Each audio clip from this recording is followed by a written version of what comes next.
الله أكبر. الحمد لله رب العالمين الرحمن الرحيم مالك يوم الدين إياك نعبد وإياك نستعين اهدنا الصراط المستقيم صراط الذين أنعمت عليهم غير المغضوب عليهم ولا الضالين.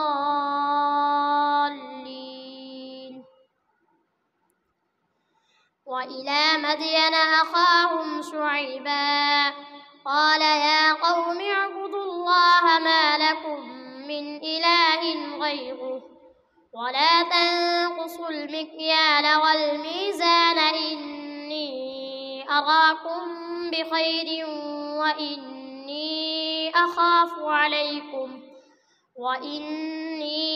أخاف عليكم عذاب يوم محيط. ويا قوم أوفوا المكيال والميزان بالقسط ولا تبخسوا الناس أشياءهم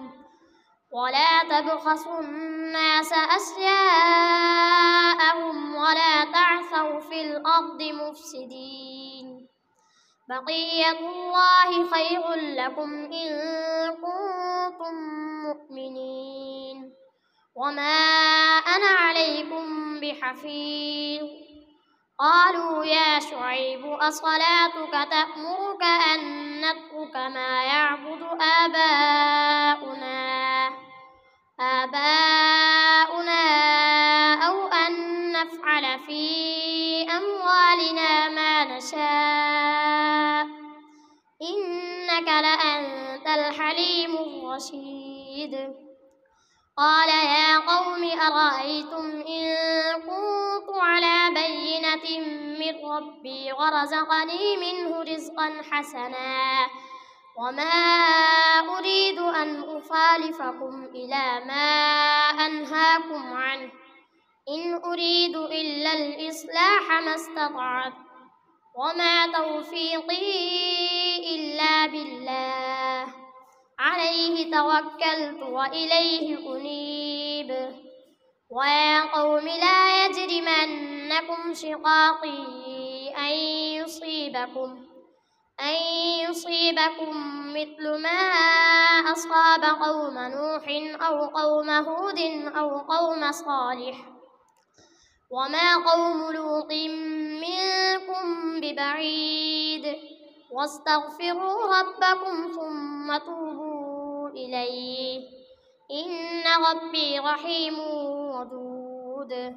قالوا يا شعيب ما نفقه كثيرا مما تقول وإنا لنراك فينا ضعيفا ولولا رهطك لرجمناك وما أنت علينا بعزيز.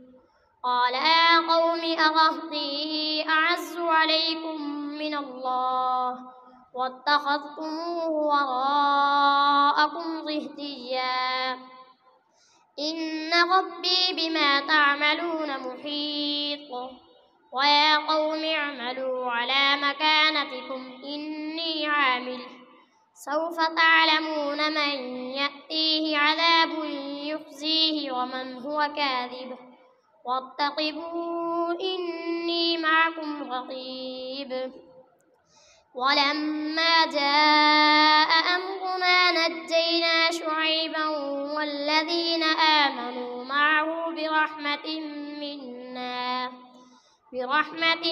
منا وأخذت الذين ظلموا الصيحة فأصبحوا في ديارهم جاثمين كأن لم يغنوا فيها ألا بعدا لمدين كما بعدت ثمود. ولقد أرسلنا موسى بآياتنا وسلطان مبين إلى فرعون وملئه فاتبعوا أمر فرعون وما أمر فرعون برشيد. يقدم قومه يوم القيامة فأوردهم النار وبئس الورد المورود. وأتبعوا في هذه لعنة ويوم القيامة بئس الرفد المرفود ذلك من أنباء القرى نقصه عليك منها قائم وحصيد وما ظلمناهم ولكن ظلموا أنفسهم فما أغنت عنهم آلهتهم التي يدعون من دون الله من شيء لما جاء أمر ربك وما زادوهم غير تتبيب وكذلك أخذ ربك إذا أخذ القرى وهي ظالمة إن أخذه أليم شديد إن في ذلك لآية لمن خاف عذاب الآخرة ذلك يوم مجموع له الناس وذلك يوم مشهود وما نؤخره إلا لأجل معدود يوم يأتي لا تكلم نفس إلا بإذنه فمنهم شقي وسعيد فأما الذين شقوا ففي النار لهم فيها زفير وشهيق خالدين فيها ما دامت السماوات والأرض إلا ما شاء ربك إن ربك فعال لما يريد وأما الذين سعدوا ففي الجنة خالدين فيها ما دامت السماوات والأرض إلا ما شاء أمر ربك عطاء غير مجذوذ وأما الذين سعدوا ففي الجنة خالدين فيها ما دامت السماوات والأرض إلا ما شاء ربك عطاء غير مجذوذ فلا تك في مرية مما يعبد هؤلاء ما يعبدون إلا كما يعبد آباؤهم من قبل وإنا لموفوهم نصيبهم غير منقوص ولقد آتينا موسى الكتاب فاختلف فيه ولولا كلمة سبقت من ربك لقضي بينهم وإنهم لفي شك منه مريب وإن كلا لما ليوفينهم ربك أعمالهم إنه بما يعملون خبير فاستقم كما أمرت ومن تاب معك ولا تطغوا إنه بما تعملون بصير ولا تركنوا إلى الذين ظلموا فتمسكم النار وما لكم من دون الله من أولياء ثم لا تنصرون وأقم الصلاة طرفي النهار وزلفا من الليل إن الحسنات يذهبن السيئات ذلك ذكرى للذاكرين واصبر فإن الله لا يضيع أجر المحسنين فلولا كان من القرون من قبلكم أولو بقية ينهون عن الفساد في الأرض إلا قليلا ممن أنجينا منهم واتبع الذين ظلموا ما أترفوا فيه وكانوا مجرمين وما كان ربك ليهلك القرى بظلم وأهلها مصلحون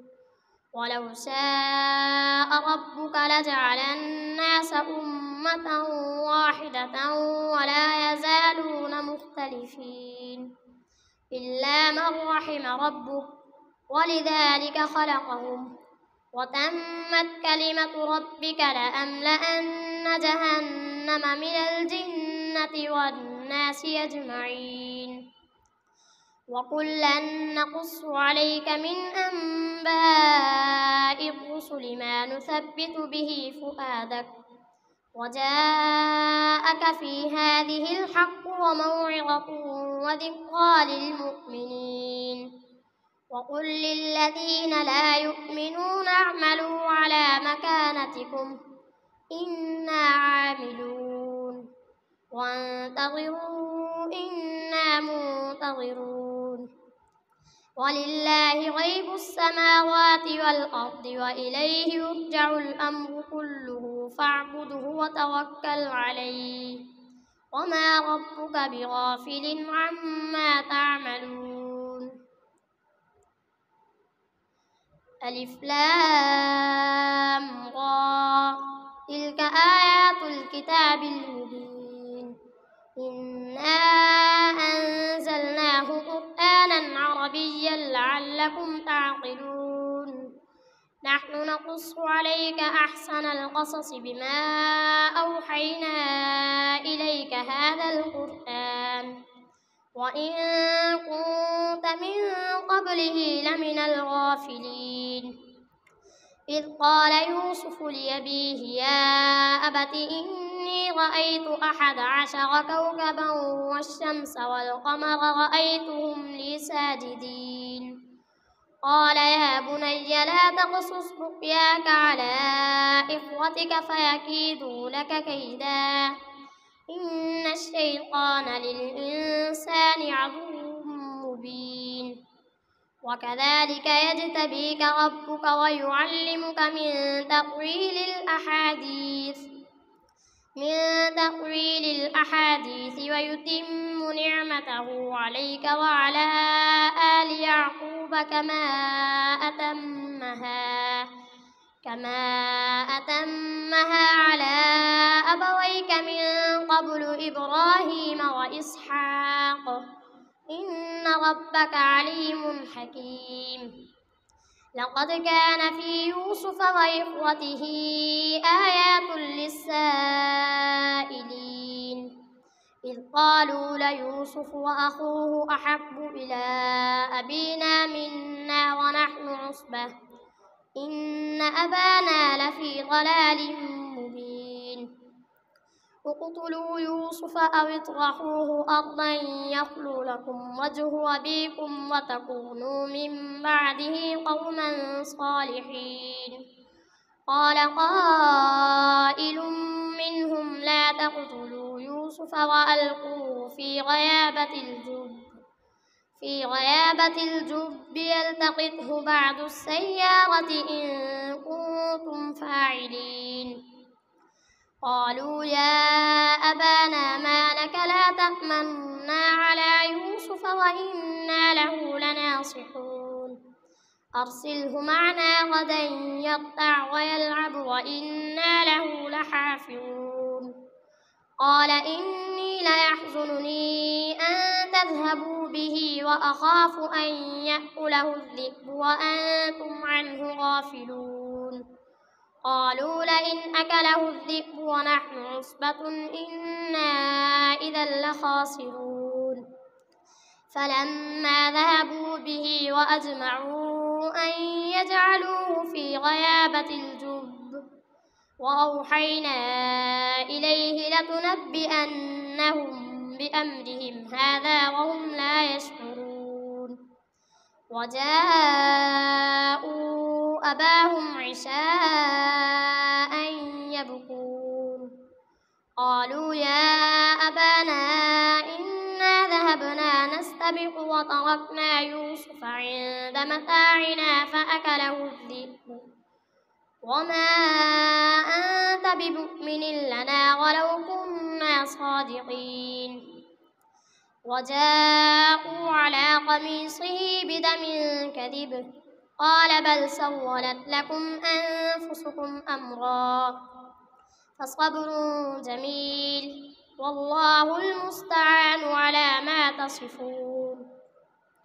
وجاءت سيارة فأرسلوا واردهم فأدلى دلوه قال يا بشرى هذا غلام وأسروه بضاعة والله عليم بما يعملون وشروه بثمن بخس دراهم معدودة وكانوا فيه من الزاهدين.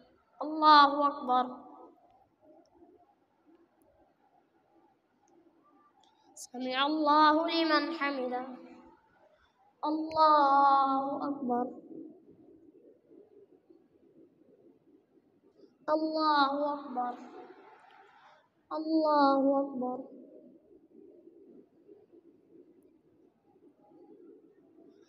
الله أكبر. الحمد لله رب العالمين الرحمن الرحيم مالك يوم الدين إياك نعبد وإياك نستعين اهدنا الصراط المستقيم صراط الذين أنعمت عليهم غير المغضوب عليهم ولا الضالين. وقال الذي اشتراه من مصر لامرأته أكرمي مثواه عسى أن ينفعنا أو نتخذه ولدا وكذلك مكنا ليوسف في الأرض ولنعلمه من تأويل الأحاديث والله غالب على أمره ولكن أكثر الناس لا يعلمون. ولما بلغ أشده آتيناه حكما وعلما وكذلك نجزي المحسنين. وراودته التي هو في بيتها عن نفسه وغلقت الأبواب وقالت هيت لك قال معاذ الله إنه ربي أحسن مثواي إنه لا يفلح الظالمون.